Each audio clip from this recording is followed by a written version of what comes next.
Bueno, buenos días. Vamos a hablar sobre las generalidades del sistema nervioso para después hacer el análisis de la neurona. Lo primero que tenemos que pensar es para qué nos sirve el sistema nervioso. Dado que existen seres vivos que pues, no tienen un sistema nervioso como tal, como serían las plantas, los hongos, y seres vivos que sí lo poseemos, ¿no? Se fijan, el sistema nervioso entonces nos ayuda a mejorar nuestras posibilidades de adaptación al medio ambiente, ya que podemos recibir los estímulos del medio ambiente e interactuar sobre ellos para tomar decisiones. Esto pues nos va a ayudar a mejorar nuestra supervivencia o no, dependiendo de las decisiones que vayamos tomando.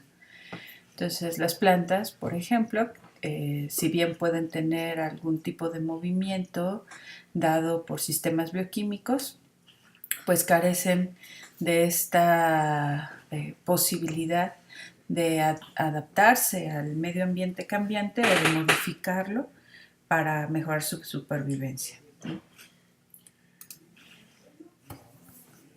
Lo que primero tenemos que ver es que el sistema nervioso lo primero que tiene que hacer es recibir la información del medio ambiente. ¿Cómo la recibe? Pues tiene una serie de sistemas de reconocimiento a través de los receptores específicos para cada uno de los estímulos. Por ejemplo, para el sonido o el estímulo del sonido, vamos a tener receptores específicos dentro del órgano de Corti que se van a activar con estas ondas para poder canalizarlo hacia un nervio, que en este caso sería el nervio acústico, y este se enciende como si fuera electricidad, digamos, y va a llevar la información hacia áreas específicas del cerebro. En el caso del sonido, pues se va a llevar el área hacia esta parte, que es la corteza primaria de la audición, que se encuentra en el lóbulo temporal. En el caso de la visión, nos vamos a dar cuenta que el estímulo sería la luz. Entonces los fotones o haces de luz van a entrar a través de nuestro ojo para activar receptores que se encuentran en la retina. Estos receptores van a activar a un nervio, que en este caso sería el nervio óptico, y se van a dirigir a través de impulsos eléctricos, van a dirigir la información a través de todo este sistema neuronal hasta llegar a su corteza primaria del cerebro, que se encuentra en la parte de atrás, en el lóbulo occipital. Aquí vemos que sería el reconocimiento de la vista, lo encontramos en el lóbulo occipital. En el caso del tacto, pues encontramos receptores en todo el órgano que es la piel, y estos receptores pues se van a activar dependiendo del tipo de estímulo que se le dé, que puede ser un estímulo de estiramiento de la piel o un estímulo de calor o de frío, es decir, de temperatura, y va a activar igualmente estos receptores que van a transmitir un impulso eléctrico y posteriormente a través del sistema nervioso o del nervio para llegar hacia su zona receptora primaria, que la encontramos dentro del lóbulo parietal en la parte de atrás de esta cisura, en toda esta área. Aquí es donde se recibe el estímulo del el tacto. Hablando del sentido del olfato, encontramos que una mucosa olfatoria, la cual tiene estos receptores, que van a recibir el estímulo oloroso, que es un estímulo químico, al igual que el del gusto. Si ponemos una sustancia química, sea salada, dulce, amarga, ácida, en nuestra lengua, se van a activar este tipo de receptores que van a llevar la información hasta ciertas áreas del cerebro. En caso del olfato, pues al lóbulo temporal directamente para activar el sistema límbico, y en el caso del gusto nos lo va a llevar hacia la parte de abajo del lóbulo parietal, muy cerca de donde está este lugar donde se recibe el tacto. Por aquí más o menos se encuentra el gusto. ¿Okay? Todo esto lo vamos a ver posteriormente en el siguiente semestre, más a profundidad. Nos vamos a aprender las vías distintas que se activan de las zonas primarias para poder entender cómo se maneja esta información. Pero a grandes rasgos, digamos que así es como se captan los estímulos del medio ambiente. Los seres humanos no tenemos receptores para todos los estímulos. Por ejemplo, en el caso de la vista, pues no tenemos capacidad de ver la luz ultravioleta, por ejemplo. Por lo tanto, no podemos procesarla y no podemos verla o definirla. Y bueno, obviamente los receptores pues no se van a activar con estímulos que no puedan ser percibidos precisamente por estos receptores. Por ejemplo, no podemos ver con la lengua, por ejemplo, no podemos oler con la piel, etcétera, etcétera. Y bueno, una vez que se lleva la información, como ya les había dicho, a las zonas primarias, que recordando, pues la visión se da en el occipital, el tacto en el lóbulo parietal, el gusto también en el lóbulo parietal en la parte inferior, la audición en una área muy específica del lóbulo temporal y el olfato en el lóbulo temporal hacia el sistema límbico.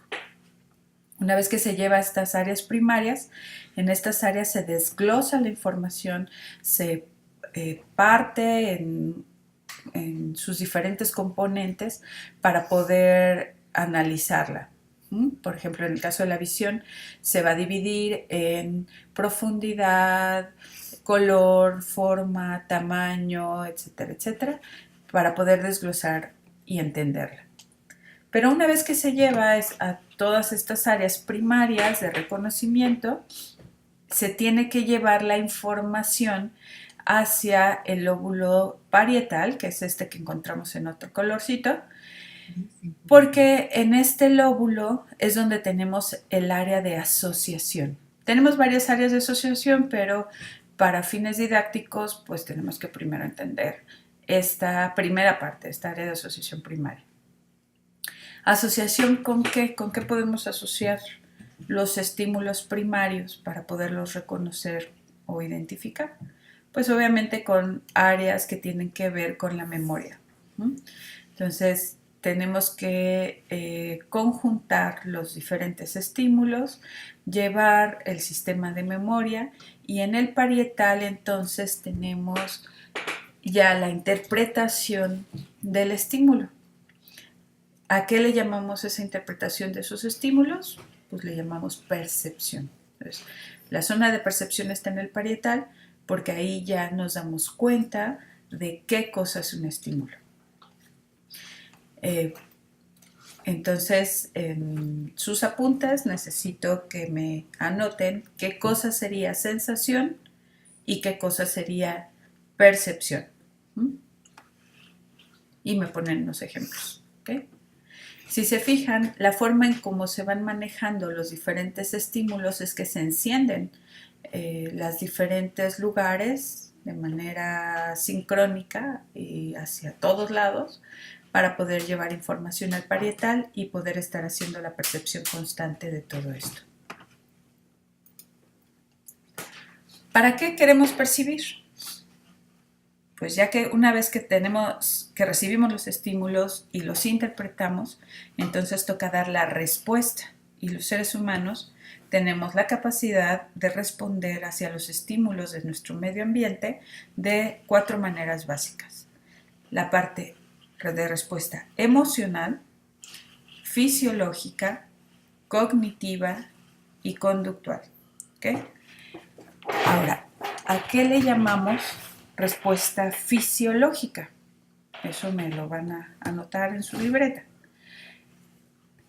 La forma de reacción fisiológica son todas aquellas reacciones de nuestro cuerpo que se dan de manera natural ante la percepción de un estímulo. Por ejemplo, si hace mucho calor, empieza a subir la temperatura en el medio ambiente, nuestro cuerpo al percibirlo va a desatar una serie de reacciones como por ejemplo la sudoración.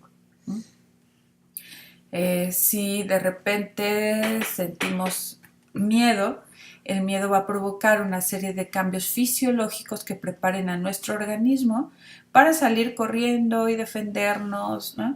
De tal manera que pueda incrementar el latido cardíaco, se dilata la pupila, ¿no?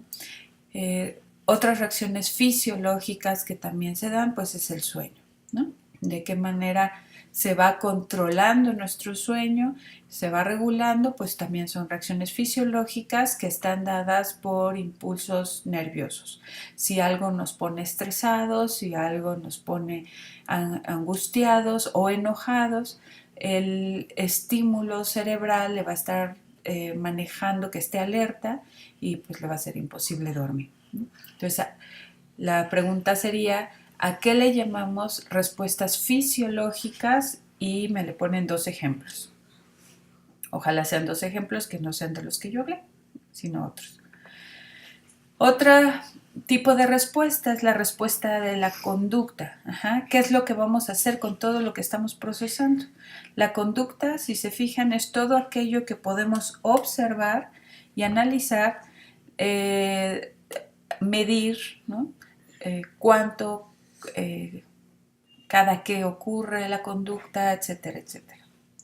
Tenemos respuestas cognitivas y por cognitivo le llamamos a todo aquello que estamos razonando, pensando, analizando, midiendo, que nos lleva hacia procesos de aprendizaje, de memoria, de atención, etcétera, etcétera. Las respuestas emocionales, que son sumamente complejas, que tienen que ver con que si yo percibo un estímulo, por ejemplo, como agresivo, entonces voy a desencadenar una respuesta emocional para poder reaccionar de manera inmediata al medio ambiente cambiante sin tener que echar a andar demasiados procesos cognitivos de razonamiento y de toma de decisiones. Las emociones entonces son como focos de alarma que nos ayudan a acercarnos a una situación o a alejarnos de una situación sin tener que razonar demasiado. Vamos a poner un ejemplo, el enojo, ¿no? Si algo me hace sentir enojo, entonces mi respuesta inmediata va a ser de defensa hacia ante aquella persona que me está molestando, ¿no? El enojo me ayuda a ponerle límites a la otra persona o a la situación que no me está gustando para poder hacer una modificación y alejarme de esa situación.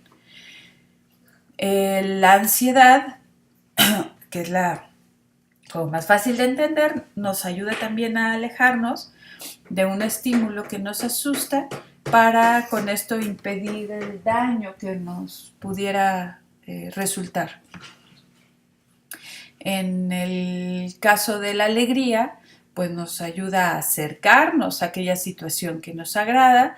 La alegría, el deseo, el amor nos ayuda a acercarnos, a querer proteger, por ejemplo, en el amor queremos proteger al ser amado, queremos estar cerca del ser amado y eso también ayuda a que la especie vaya desarrollándose y creciendo y que socialmente, digamos, tengamos más oportunidades de desarrollo. Entonces, bueno, las reacciones básicas, enojo, tristeza, miedo, disgusto. Quiero que me le pongan un ejemplo de para qué sirven esas respuestas emocionales y un ejemplo de cómo ocurrirían. Y de emociones agradables como alegría, amor, placer, también me le ponen por favor para qué sirven esas emociones y un ejemplo de cuándo ocurrirían. Hablando de conducta, pues también para qué sirve la conducta y un ejemplo de conducta, y lo cognitivo, para qué sirve lo cognitivo y un ejemplo de cognitivo. ¿Okay? Entonces, estas son las 4 formas como nuestro organismo, nuestro cerebro provoca reacciones para mejorar nuestra supervivencia al medio ambiente. Ahora, todo esto se da en base, como ya lo dijimos, hacia el sistema nervioso. En resumidas cuentas, podemos decir que el sistema nervioso es una red de tejidos cuya unidad básica es la neurona y sirve para captar, como ya lo habíamos dicho, a través de los receptores, procesar estas señales en el cerebro y por último ejercer control y coordinación, no nada más en el medio ambiente cambiante, sino también en todos los órganos internos, o sea, tanto para provocar movimiento como para provocar reacciones fisiológicas. Y esto nos sirve para lograr una oportuna y eficaz interacción con el medio ambiente cambiante. ¿Para qué? Para mejorar nuestras posibilidades de supervivencia. Su principal división es el sistema nervioso central y el sistema nervioso periférico. Y a partir de aquí, pues vamos a dejarlo para otro video para que no se me cansen tanto. Entonces, háganme un resumen de lo que hablamos y los ejemplos que les fui comentando en el video. Gracias.